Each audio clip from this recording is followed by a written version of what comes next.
O cérebro humano é uma coisa fascinante, não é?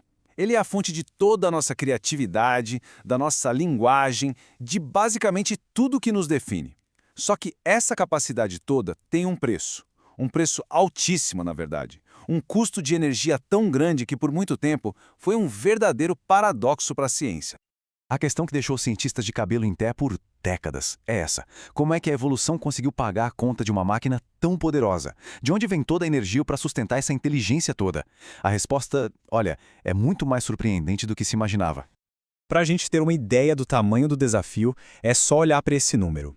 O nosso cérebro representa só uns 2% do nosso peso corporal, mas ele, sozinho, devora impressionantes 20% de toda a energia que a gente consome. É, de longe, o órgão mais caro do nosso corpo. Então, vamos começar a montar esse quebra-cabeça. Por que exatamente a nossa inteligência custa tão caro do ponto de vista energético? Para achar a resposta, os pesquisadores foram investigar nossos neurônios de perto, procurando alguma coisa neles que fosse única, algo que pudesse explicar essa nossa capacidade cognitiva tão fora da curva. A expectativa era bem lógica. Em outros mamíferos, a regra parecia clara. Quanto maior o neurônio, mais canais iônicos ele precisa para funcionar. Então, como nossos neurônios são maiores e mais complexos, eles deveriam ter uma densidade ainda maior desses canais, certo? Pois é. Acontece que a descoberta virou essa lógica de cabeça para baixo. E aqui é que a história tem uma virada sensacional. A adaptação crucial que permitiu à nossa inteligência não foi adicionar algo. Foi o contrário, foi subtrair. A evolução, de um jeito genial, descobriu que o segredo era ter menos de um componente fundamental. Mas antes de seguir, vamos entender rapidinho o que são esses tais de canais iônicos. Pensa neles como portões minúsculos na superfície dos neurônios. Eles controlam a entrada e saída de partículas, e é esse fluxo que gera os impulsos elétricos, ou seja, nossos pensamentos. Eles são absolutamente essenciais. Tá, mas como assim? Como é que ter menos desses portões pode resultar em mais poder para o cérebro? Parece não fazer sentido, mas é exatamente aí que mora o segredo da nossa eficiência. Pensa assim, o cérebro é como uma cidade que nunca dorme. A maior parte da energia não vai para os grandes eventos, mas sim para a manutenção. Existem umas bombas nos neurônios que trabalham o tempo todo para corrigir pequenos vazamentos de íons que escapam por esses canais. E a lógica é simples, quanto mais canais, mais vazamentos e mais energia é gasta só para manter tudo em ordem. E o custo disso é inacreditável. Para pensar, até 70% de toda a energia de um único neurônio vai só para essa tarefa de manutenção. Isso quer dizer que qualquer economia, por menor que fosse, aqui representaria um ganho energético gigantesco. E aí a gente entende o caminho genial da eficiência. É uma reação em cadeia perfeita. Primeiro passo, ter menos canais iônicos. Isso leva ao segundo passo, menos íons vazando, o que, por consequência, faz com que as bombas de energia trabalhem bem menos.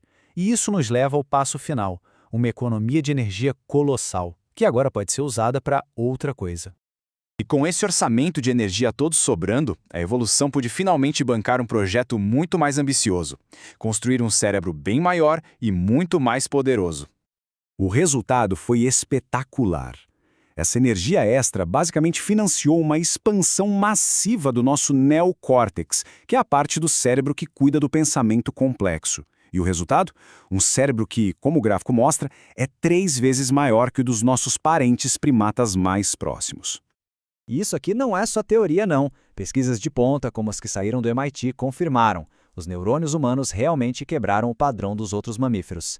É uma otimização evolutiva única, a tal da adaptação-chave, que abriu as portas para a nossa inteligência. Essa eficiência de energia foi como preparar o terreno, sabe? E aí, com o terreno pronto, entrou em cena o kit de ferramentas genético. Genes que só os humanos têm, como o ARGAP11B e o SRGAP2C, agiram como construtores, usando essa energia extra para fabricar mais neurônios e criar conexões muito mais fortes entre eles. Então, a gente chega na recompensa final. O que foi que nós ganhamos com essa combinação incrível de eficiência energética e poder genético? A resposta está em tudo aquilo que nos torna, humanos. Esse orçamento extra foi todo reinvestido nas habilidades cognitivas mais caras que existem.